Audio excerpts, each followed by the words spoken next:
واصرف عني أليم عقابك وأعذني من بوائق الدور وأنقذني من سوء عواقب الأمور واحرسني من جميع المحذور. اللهم إني أعيذ نفسي وأهلي وولدي وإخواني وجميع الخلق بربي الأكبر مما يخفى ويظهر ومن شر ما أرات الشمس والقمر ومن جميع البلايا. اللهم احفظني من آفات الدنيا والآخرة. اللهم إني أعيذ نفسي وأهلي وولدي وإخواني وجميع الخلق برب الأرض ورب السماء. أعيذ نفسي بالذي لا يضر مع اسمه داء. أعيذ نفسي بالله الذي اسمه بركة وشفاء.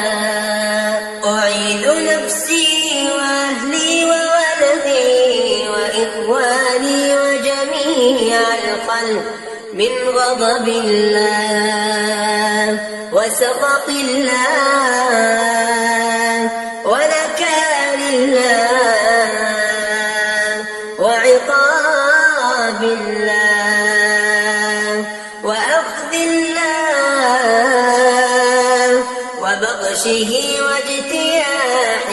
واجتثاثه وتدميره وسطواته ونقمته وجميع مثولاته ومن إعراضه وصدوده وخذلانه ودمدمته ومن زوال النعمة وتحويل العافية وحلول النقمة وموجبات الهلكة ومن مواقف الخزي والفضيحة في الدنيا والآخرة.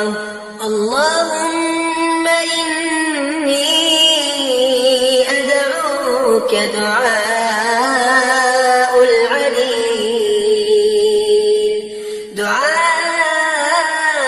العليل الذليل الفقير. دعاء من قلت حيلته وألح البلاء عليه. دعاء مكروب إن لم تدركه هلك. اللهم إني أشكو إليك كل حاجة لا يجيرني منها إلا أنت يا من هو عدتي في كل عسر ويسر. إنني لا أرجو غيرك ولا أدعو سواك. اللهم فلا تحرمني لقلة شكري